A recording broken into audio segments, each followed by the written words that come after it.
welcome to the Kink Perspective. My name's Chris. I'm a psychotherapist and consultant. On this show today, I'm going to be diving into a topic that's really quite interesting, and it's kind of a new phenomenon that's slowly making a resurgence back in the dating world, not just inside of the BDSM community, but also in the vanilla world. Now, before I kind of get into this topic today, I want to take a moment here again to thank all of my new listeners. Really appreciate everybody sending me those messages in a couple of your emails. I'm glad that you're really finding the show helpful, so I want to welcome you all to the show.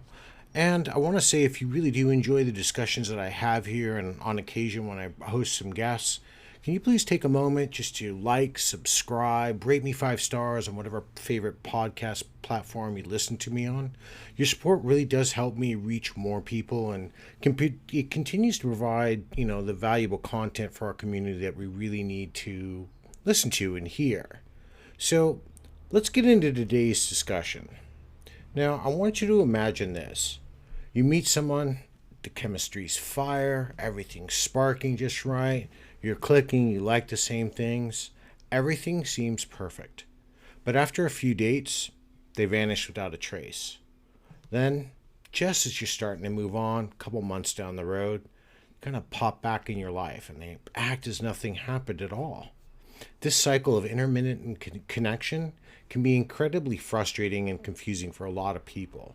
And in our community, this behavior can be more disorienting due to the trust and communication that's required inside of our relationships. Now today, I'm going to explore why some people behave this way and how to handle it if it happens to you. Now, first, let me define what I mean by a ping-pong player. Just like the erratic bounce of a ping-pong ball, these individuals pop in and out of our lives without any real intention of pursuing a meaningful connection. This behavior isn't just annoying, but emotionally disruptive, and especially when you're trying to build trust and intimacy within our relationship, more so when we're starting to get into the realm of the lifestyle. So why do people become ping pong players? Well, let's explore a few common reasons why this happens. The first one here is kind of easy to overlook, but once we understand it, makes a lot of sense. That is, a fear of intimacy. Some people engage in this behavior because they fear committing to a serious relationship and the vulnerability that comes with it. They crave that connection but struggle to be authentically present. And they really do resort to intermittent contact as a way to maintain that emotional distance.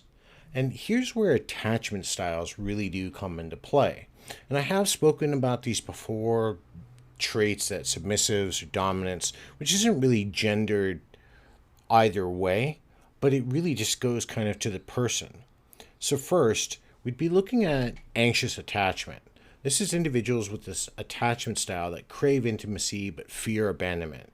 They might engage in this whole ping-pong behavior to maintain a connection and seeking reassurance and validation through sporadic contact.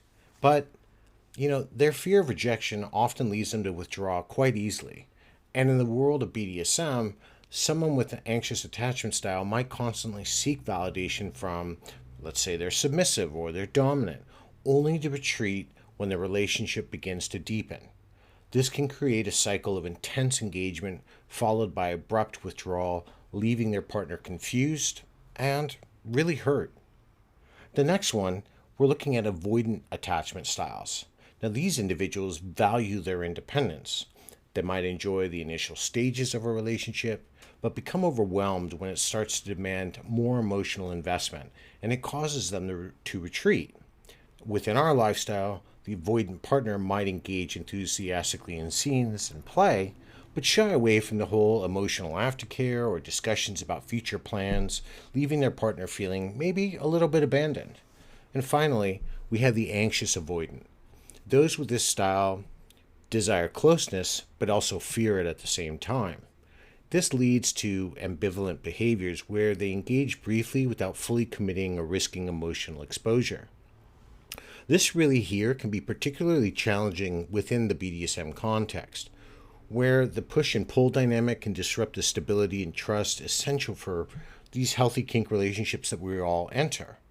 One moment, they may be fully engaged and communicative, and the next, they pull away, they leave their partner uncertain about their relationship status or even the future. Understanding these attachment styles can provide an insight into why some might behave like a ping pong player. But, it's not really about you, and we do onboard this quite a bit. It really is about their internal struggles, especially when it comes to intimacy or connection. Now, recognizing these patterns can help you set the stages and boundaries for protecting yourself and your emotional well being. So, I'm going to move on to the next part here. And again, this is quite a big one, but it's one that people often struggle navigating. And this is the need for validation. People that are doing this whole ping pong behavior often seek attention or validation without investing deeply in the relationship. This can boost their self-esteem temporarily and gives them a sense of control. It's by keeping someone on standby, they dictate the level of emotional investment, which fuels their sense of worth, right? We're building them up while they are in turn taking from us, and we think that we need to give more to compensate. And in our lifestyle, this need for validation can manifest in ways that exploit the deep trust and vulnerability that's required inside of our dynamics. For example, a dominant might intermittently check in with his sub without really commenting to or committing to a full-time dynamic, but enjoys the validation of their control without offering consistent support or guidance to the submissive. Now, similarly, a submissive might reach out to various dominants seeking validation and attention without really committing to any sort of structured DS relationship. People with unstable self-esteem may prioritize or maybe even seek external validation over their genuine connections. This can lead to a cycle where intermittent reach out between people to maintain a sense of relevance in your life without truly investing in the relationship. And in our lifestyle, this can be particularly damaging. As the trust and the communication are essential to our relationships, it also becomes undermined by the inconsistent engagement when we are dealing with someone. This behavior often stems from the deeper psychological needs for a lot of people. Many people who crave validation may have experienced inconsistency in their early relationships, even inside of their childhoods, and leads to a constant search for approval. They may struggle with their feelings of inadequacy or use intermittent contact to reassure themselves of their worth. And when we compare this to our BDSM lifestyle, this can create a dynamic where one partner is continually seeking reassurance, often at the expense of genuine connection and, mutual trust. This behavior can sometimes be a means of exerting power or control, but by keeping someone on standby, the ping pong player here can maintain a sense of dominance in the relationship regardless of their role. They're dictating when and how the interactions progress.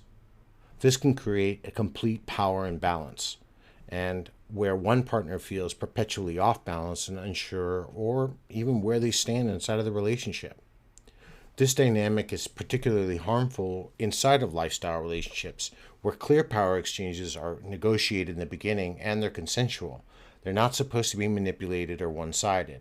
Now, it is important to consider the role of social media and technology in perpetuating this need for validation. Now, there is a large ability to easily connect and disconnect at will, and some people use these tools to maintain multiple superficial connections without really investing in any single relationship.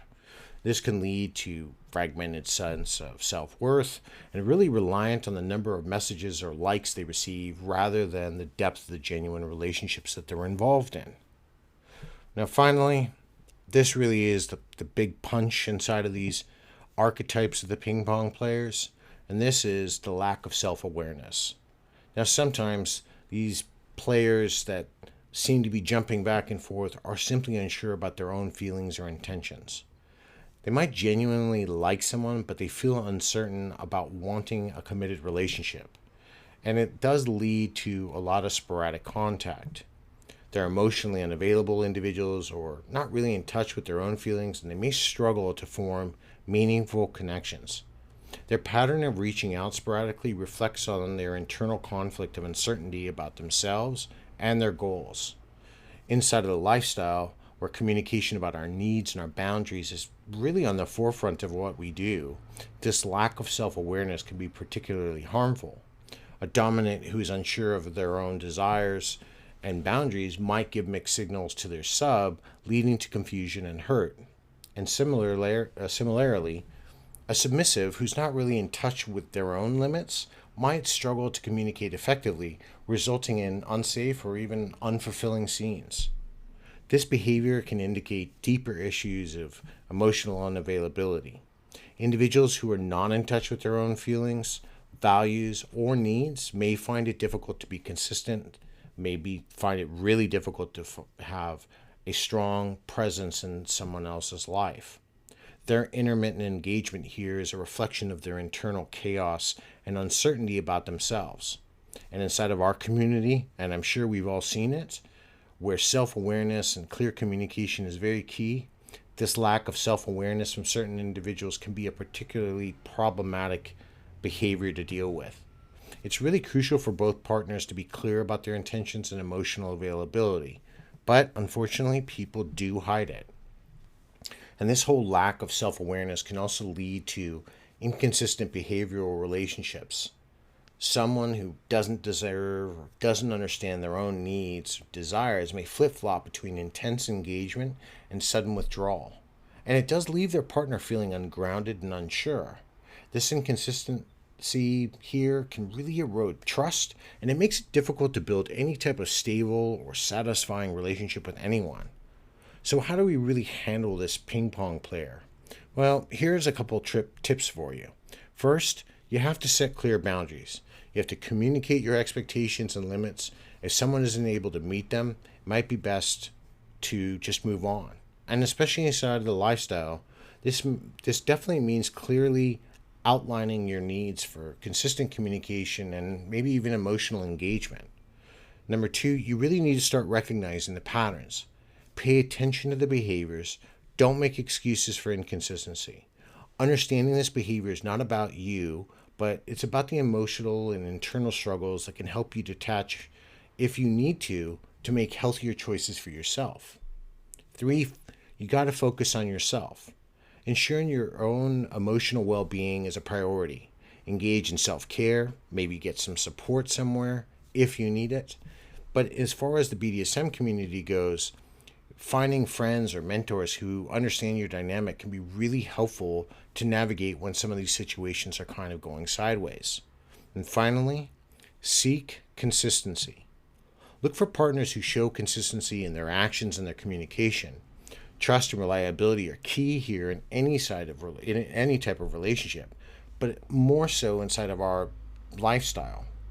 Consistent partners are more likely to provide an emotional and physically safety to us and even for themselves that are going to make our relationship much more satisfying.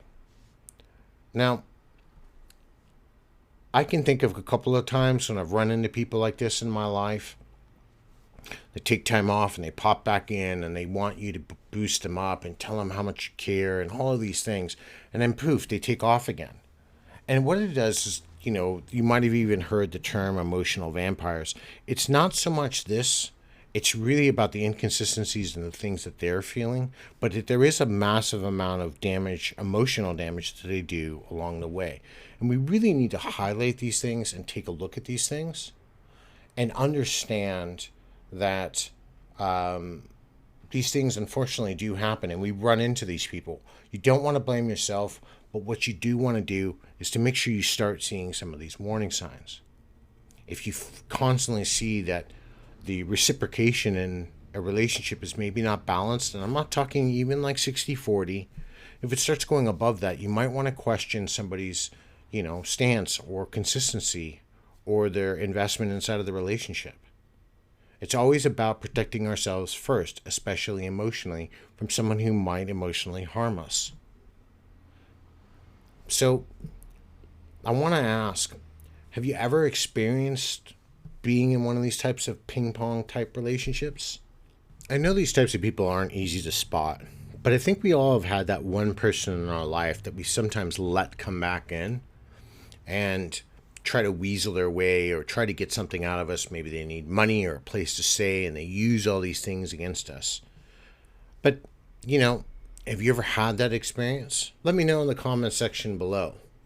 I'd really like to, I think this is kind of a valuable point, because I think a lot of times when we're talking about protecting ourselves within the community, it's also about maybe, we're not trying to out people, but, somebody's got a problem, maybe encourage them to seek help, right?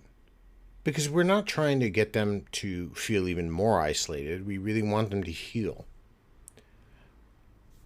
I know, kind of a lot to kind of chew on today. It's not going to be a long episode today. I really wanted to, this is really something new that's starting, well, it's not really new, but it's really starting to resurface again. And the behaviors are changing. New terminology comes along the way whenever, something seems to change, although it's sometimes the same thing. But I wanted to let you all know that, I have this small announcement here. I've now set up a donation link for those who'd kind of like to support my show. It's on the description part of the podcast of the Kink Perspective. A long time ago, I really said I wouldn't ask or do anything for donations, or let alone put up a link. I've been doing this show for 2.5 years. I write consistently. I really, do everything I can to kind of give back to this community. I'm even starting a second podcast, which I'll get to here in a moment. Unfortunately, a lot of these things take a lot of time. I do all of my own editing and music and all of these things, and it just require a lot of money. So if you'd like to, the donations link's there. If not, the content's going to remain free. I've really kind of debated whether or not I'm going to start going behind a paywall or anything like that, but I'm not. I want to keep doing this for free for the community around the world. I thank everybody for their questions, everybody who keeps listening. It's why I kind of implore you all, if you can really like and subscribe, and really do 5 stars for me on Spotify so I can gain more people. Maybe eventually I move into ads or something like that. But it's just to help me kind of cover the cost for my show, because it does require a lot of my time. And to get to this content out there, it's not always easy. So up to you. Like I said, donations link is there. Anything is more than welcome. But, in the very least, please, rate the show 5 stars. So let me know what you think about the show. Let me know what you think, if you've ever encountered this person, how you dealt with that person in your life. Really love to kind of hear everybody's stories on this. Let me know in the comment section below. Until next time, everybody, be safe, stay keen.